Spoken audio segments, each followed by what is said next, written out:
जय हिंद। आज हम बात करेंगे एक ऐसे टॉपिक के बारे में जो क्लास 10 का काफ़ी इम्पोर्टेंट टॉपिक है। और क्लास 10 का नहीं, अगर आप जनरली देखा जाए, हम कॉम्पिटिटिव एग्ज़ाम के बारे में अगर हम बात करें तो कॉम्पिटिटिव एग्ज़ाम में भी काफ़ी जो है इस चैप्टर से काफ़ी ज़्यादा क्वेश्चन पूछता है। ठीक है, ये हमारी केमिस्ट्री का क्लास 10 का केमिस्ट्री का सेकंड चैप्टर है। ठीक है, जिस चैप्टर का नाम है अम्ल क्षारक तथा लवण। ये अम्ल क्षारक तथा लवण क्या होते हैं, यानी एसिड बेसिस एंड साल्ट, ये क्या होते हैं, इसके विषय में हम ए टू जेड सारी इन्फॉर्मेशन इस चैप्टर में देखेंगे।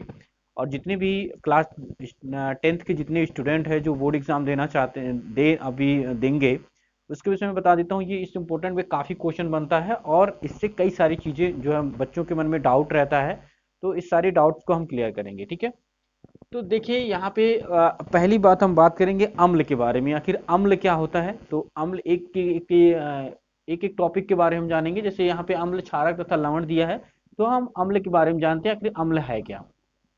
वे पदार्थ जिनका स्वाद खट्टा होता है तथा जो लाल लिटमस पेपर को क्या कर देते हैं, सॉरी, नीले लिटमस पेपर को क्या कर देते हैं, लाल कर देते हैं, वो क्या कहलाते हैं, आपके एसिड्स कहलाते हैं, यानी वो अम्ल कहलाते हैं। और एक चीज और है, देखिए ये तो उसकी क्वालिटी हुई है। अगर हम अम्ल की बात करेंगे तो ये जो है उसकी क्वालिटी है कि वो लाल लिटमस पेपर, नीले लिटमस पेपर को क्या कर देता है, लाल कर देता है, और वो स्वाद में खट्टे होते हैं, तो ये इसकी क्वालिटी हो गई।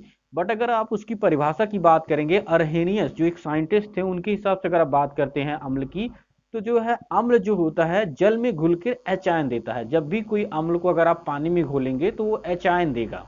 ठीक है, एच आयन का मतलब, अगर मान लीजिए HCl को अगर आप पानी में घोल देंगे तो वो अपने एच आयनों में टूट जाएगा, यानी एच आयन और Cl आयन, आपका एच आयन पे जो है प्लस चार्ज आएगा और जो Cl आएगा उस पर निगेटिव चार्ज आएगा।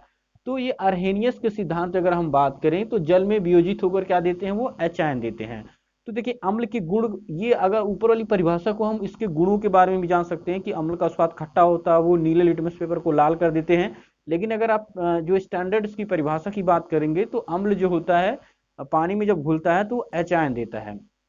अब देखिए अम्ल के कई प्राकृतिक चीजों पे भी हम जो है अम्ल का सेवन करते हैं। जैसे सिरका जो होता है वो एसिटिक अम्ल होता है, नींबू या संतरा जो है सिट्रिक अम्ल होता है, इमली में टार्टरिक अम्ल होता है, टमाटर में ऑक्जेलिक अम्ल होता है, दही में लैक्टिक अम्ल होते हैं। तो ये सारे क्या होते हैं, अम्ल पाए जाते हैं। आपके पेट में भी HCl पाया जाता है, अम्ल एक निकलता है जिसके कारण आपका भोजन पचता है। ठीक है, और जिस दिन आप भोजन ज्यादा खा लेते हैं तो वही HCl जो है एसिडिटी का रूप ले लेता है, जिसकी वजह से आपको ज्यादा HCl निकलता है आपके पेट में और आपको प्रॉब्लम हो जाती है एसिडिटी की, जिसको आप बदहजमी बोलते हैं, और आप इनो पी के उसको आप कंट्रोल करते हैं। अम्ल के रासायनिक गुणों के बारे में हम जानते हैं। देखिए अम्ल जो होता है उसके कई रासायनिक गुण होते हैं।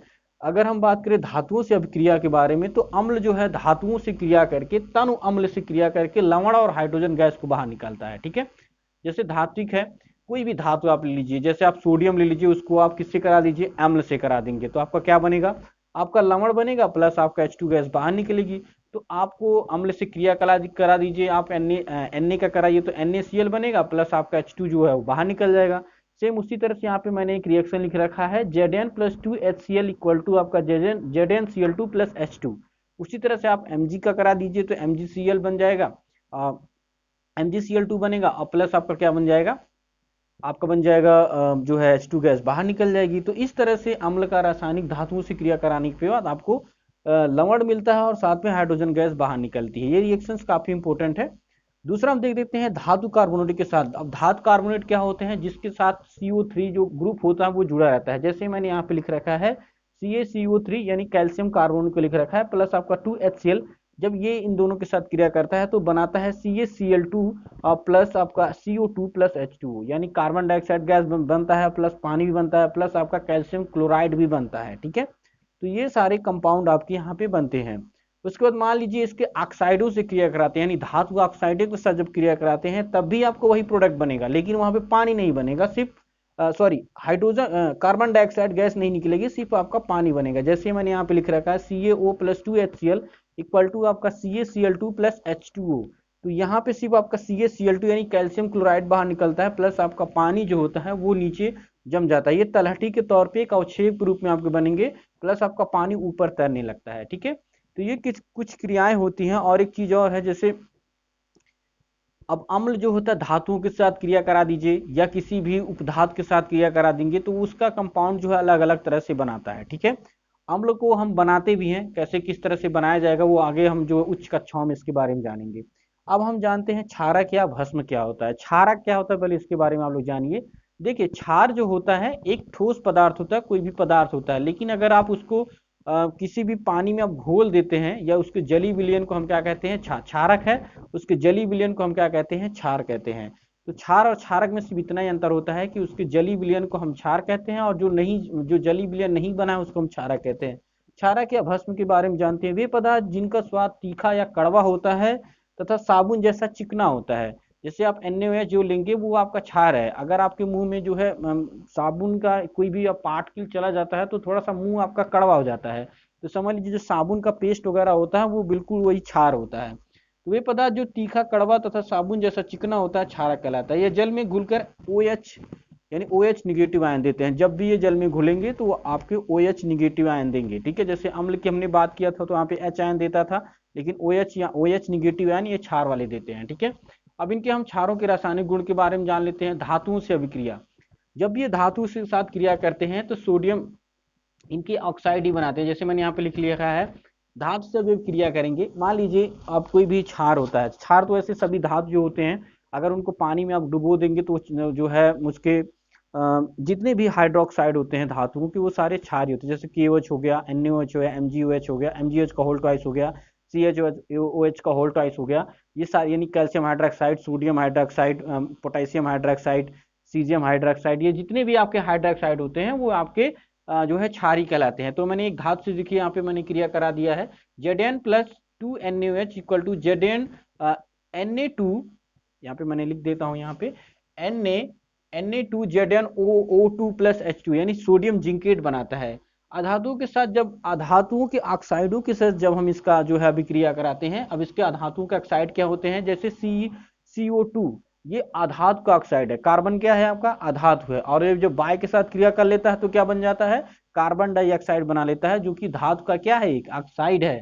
तो जब ये धातुओं के ऑक्साइडों के साथ क्रिया करते हैं तो ये किस तरह का कंपाउंड बनाते हैं, ये देखिए उसके कार्बोनेट बना लेते हैं। क्या बनाते हैं, उसके कार्बोनेट बनाते हैं। किसी भी आप करा लीजिए, किसी भी चीज से अगर आप क्रिया कराते हैं तो उसका कार्बोनेट जरूर बनाएगा। जैसे मैंने यहाँ पे एक लिख रखा है CaOH का होल ट्वाइस, यानी ये आपका कैल्शियम हाइड्रोक्साइड है। और मैंने बताया कि जितने भी धातु ऑक्साइड होते हैं, सॉरी जितने भी धातु हाइड्रोक्साइड होते हैं वो क्या होते हैं, वो सारे आप समझ सकते हैं कि वो सारे आपके जो है क्षार होते हैं। वो बिल्कुल आपके सारे क्षार होते हैं। जैसे मैंने यहाँ पे लिखा है COH का होल ट्वाइस प्लस CO2, जब ये क्रिया करेंगे तो आपका बनेगा CaOH का होल ट्वाइस CaCO3+H2 यानी कैल्शियम कार्बोनेट बनाएगा। उसी तरह से अगर हम एक और रिएक्शन ले लेते हैं यहाँ पे, जैसे अगर हम मान ले लेते हैं NaOH, तो NaOH क्या है आपका, सोडियम हाइड्रोक्साइड है। तो सोडियम हाइड्रोक्साइड को हम किससे क्रिया करा देते हैं, CO2 से क्रिया करा देंगे, तो आपका बन जाएगा Na2CO3 और प्लस आपका बन जाएगा यहाँ पे NO2CO3 और आपका बन जाएगा H2O।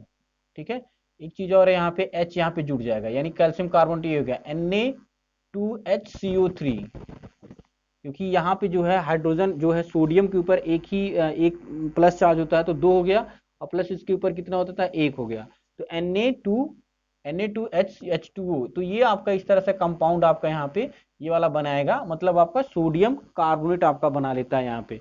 तो जितने भी आपके हाइड्रोक्साइड होते हैं वो अगर आप धातु ऑक्साइडों के साथ क्रिया करते हैं तो उसके कार्बोनेट का ही वो निर्माण कराएगा। ठीक है, यानी CO3 का जो ग्रुप कंपाउंड ग्रुप है वो उसके साथ जुड़ जाएगा। अब हम बात कर लेते हैं अम्ल क्षारों के जलीय विलयन के बारे में। तो अम्ल क्षारों का जलीय विलयन मैंने बताया है कि कोई अम्ल है, अगर उसको हम जल में घोल देते हैं तो अपने आयनों में टूट जाता है, और जल में घुलने के बाद वो अपने H आयनों में टूटता है। तो उसी तरह से जब किसी भी आप HCl को मान लीजिए आप H2 यानी पानी में जब डुबोते हैं तो H3 यानी हाइड्रोनियम आयन के रूप में टूटता है, प्लस आपका HCl जो है उसमें से निगेटिव आयन बाहर निकल जाता है। उसके बाद NaOH, जब इसको आप पानी में घोलते हैं तो Na पे प्लस चार्ज प्लस OH पे निगेटिव चार्ज आ जाता है, तो ये अपने आयनों में टूट जाते हैं। ठीक है, आयनों में टूटने का मतलब होता है इनके ऊपर देखिए यहाँ पे आपका प्लस चार्ज आ रहा है और यहाँ पे इसका निगेटिव चार्ज आ रहा है, और यही हमने परिभाषा में भी देखा है कि जो है जितने भी आपके अम्ल होते हैं अगर पानी में घुलते हैं तो वो प्लस चार्ज देते हैं, और जितने भी आपके क्षार होते हैं वो अगर पानी में घुलते हैं तो OH निगेटिव देते हैं, यानी हाइड्रोक्साइड आयन देते हैं। अब हम देखते हैं अम्ल तथा क्षारों के मध्य क्रिया। अगर आप किसी अम्ल और क्षार का आपस में क्रिया कराते हैं तो वो दोनों न्यूट्रल हो जाते हैं, मतलब उनका प्रभाव खत्म हो जाता है। अम्ल और क्षार, यही आपके पेट में भी यही प्रॉब्लम होती है कि जब आपके पेट में एसिडिटी हो जाता है, मतलब HCl की मात्रा बढ़ जाती है, तो HCl बढ़ने के बाद आप क्या पीते हैं, एसिडिटी हो जाती है तो आप उसमें जो है इनो पीते हैं। और इनो क्या होता है, MgOH का होल ट्वाइस होता है, मतलब एक तरह से वो क्षार है। और जब उसको आप पीते हैं तो वो न्यूट्रल हो जाता है, आपका जितनी भी एसिडिटी की समस्या होती है वो दूर हो जाती है।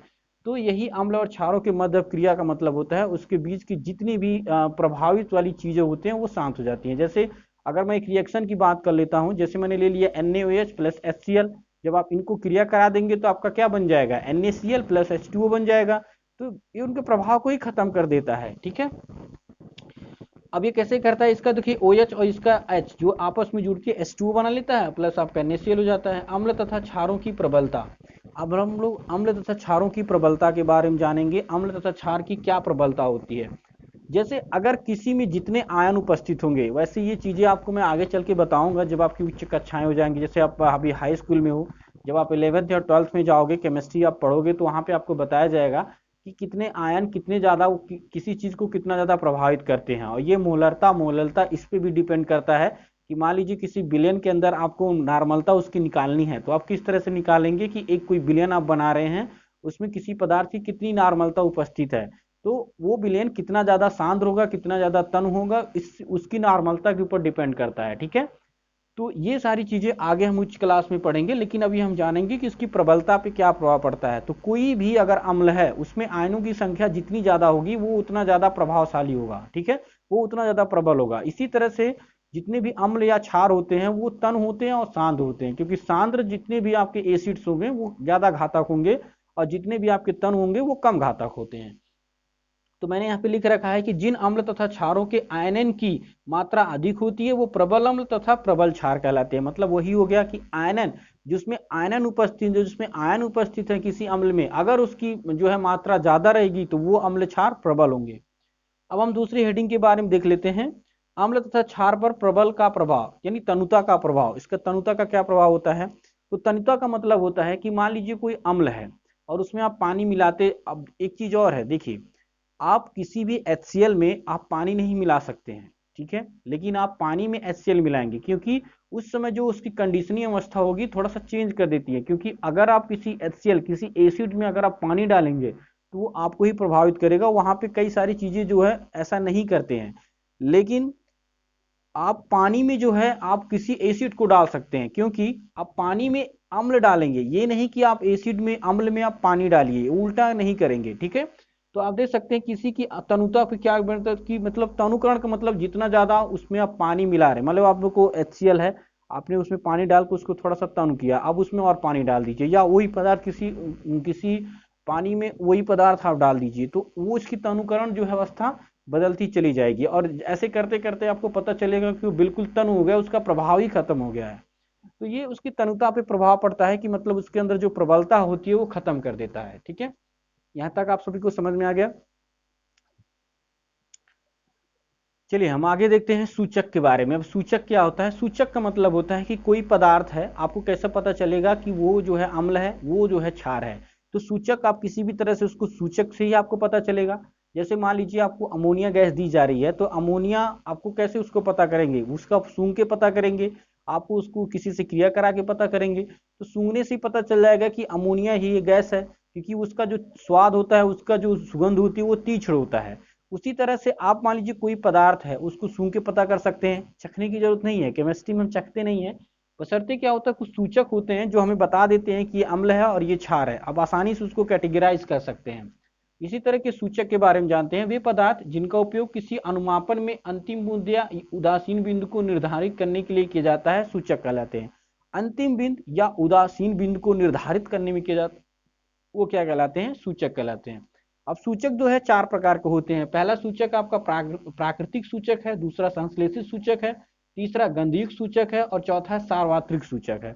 तो प्राकृतिक सूचक में तो आप किसी भी चीज को ले सकते हैं, जैसे आप हल्दी ले लीजिए, तो हल्दी का नॉर्मल जो है वो आपका एसिडिक फॉर्म में है, अगर पीला कलर है तो आपका एसिडिक फॉर्म है, लेकिन जैसे आप उससे सरफ से क्रिया करा देंगे, यानी अगर आप NaOH का पानी उस पर पड़ गया तो हल्दी का कलर लाल हो जाता है, ऑटोमेटिक रेड हो जाएगा। तो ऑटोमेटिक जब जैसे हम मान लीजिए चूना है, चूना और हल्दी मिला दीजिए तो लाल हो जाता है, क्योंकि चूना क्या होता है, चूनिया उसका एक तरह से अगर उसमें पानी मिला है तो वो समझ लीजिए कि वो क्या है, उसका हाइड्रोक्साइड हो गया, उसमें NaOH भी मिला रहता है, तो इस तरह से उसको मिलाने के बाद उसका कलर लाल हो जाता है। उसी तरह से जब आपका अब मान लीजिए सरफ है, सरफ को आप मिला देंगे जब हल्दी में तो उसका कलर कैसा हो जाता है, लाल। और सरफ क्या है, NaOH क्या है, वो कास्टिक सोडा, ये तो है NaOH। तो NaOH वही है आपका, ये यानी क्षारी है। अब देखिए इसके पीएच मान के ऊपर भी डिपेंड करता है कि किसी चीज का पीएच मान कितना होना चाहिए। तो पीएच मान का मतलब होता है पावर ऑफ हाइड्रोजन, मतलब उस पदार्थ में कितना ज्यादा हाइड्रोजन की मात्रा ज्यादा है। अब एक स्केल भी आपको मैं बताऊंगा कि कितना ज्यादा, अगर आप 7 से नीचे है, किसी भी पदार्थ का पीएच मान अगर 7 से नीचे है तो वो अम्ल है, अगर आप 7 से ऊपर जा रहे हैं तो वो क्षार है, लेकिन अगर आप 0 है तो वो न्यूट्रल है। ठीक है, मतलब वो उदासीन है। तो पीएच मान कहते हैं, एक वैज्ञानिक थे जिनका नाम था सोरेंस, उन्होंने बताया था उनके द्वारा किसी विलयन में उपस्थित हाइड्रोजन आयन सांद्रता के ऋणात्मक लघुगुणक को ही क्या कहलाते हैं हम लोग, पीएच मान कहते हैं। पीएच मान निकालने का एक फार्मूला है, वो मैं आपको बताऊंगा कैसे निकालते हैं। बशर्ते मैं यहाँ पे कुछ देखिए, यहाँ पे मैंने एक सारणी बना रखी है, सूचक फिनाप्थलीन, मेथिल ऑरेंज, लिटमस पेपर और हल्दी, इनका पीएच मान क्या होता है। फिनाप्थलिक का होता है 8.4 से लेकर 10 तक होता है, मेथिल ऑरेंज का 3.1 से 4.4 तक होता है, लिटमस पेपर का 5.5 से लेकर 6 तक होता है, हल्दी का 7.4 से 8.6 तक होता है। अब इनका कलर देखिए किस तरह होता है। फिनाप्थलीन का अम्ल में रंगहीन हो जाएगा, लेकिन क्षार में ये गुलाबी कलर का, गुलाबी लाल जो होता है उस तरह का हो जाएगा। मिथिल ऑरेंज का लाल रहता है और क्षार में जैसे हो जाता है वो पीला हो जाएगा। लिटमस का देखिए लाल रहता है, क्योंकि लाल लिटमस पेपर को क्या, वो नीला, नीले लिटमस पेपर को क्या कर देगा, लाल कर देगा। और वो क्या कर देता है, लाल लिटमस पेपर को क्या कर देता है, नीला कर देता है। हल्दी में जैसे मैंने बताया अम्ल की कंडीशन में रहेगा तो पीला, लेकिन जैसे वो क्षार में कन्वर्ट होगा तो लाल हो जाएगा तुरंत। ठीक है। अभी देखिए आप जो है कक्षा 10 की केमिस्ट्री का सेकेंड चैप्टर हम पढ़ रहे थे, इसमें हमने सूचक तक अभी हमने देखा है कि सूचक किस तरह से है। और जो बच्चे अभी कहीं कहीं पढ़ भी चुके हैं तो आप इस मेरे चैनल के थ्रू आप उसको रिवाइज भी कर सकते हैं। A to Z आपको चीज़ें बताई जाएंगी एग्जाम पॉइंट ऑफ व्यू से। और इसमें कई सारे क्वेश्चन ऐसे बनते हैं जो आप अपने कॉम्पिटिटिव एग्जाम में भी देख सकते हैं। ठीक है, तो आप लोग एक बार इसका स्क्रीनशॉट ले लीजिए। और जाते जाते मैं आप सभी को बताना चाहूंगा कि कल जो है 26 जनवरी, आज हमारा 26 जनवरी है। ठीक है, और इसके विषय में मैं बता देता हूँ कि देखिए 26 जनवरी मतलब हमारा गणतंत्र दिवस है। इसी के उपलक्ष्य में मैं आप सभी को हार्दिक गणतंत्र की शुभकामनाएं देता हूँ, आप सभी बच्चों को। और अगर जो बच्चे हमारे चैनल पे नए हैं तो प्लीज़ आप लोग हमारा चैनल जो है सब्सक्राइब कीजिएगा, साथ में हमारे वीडियो को लाइक कीजिएगा और अपने दोस्तों के साथ भी शेयर कीजिएगा। ठीक है, आज के लिए बस इतना ही, अभी के लिए बस जय हिंद।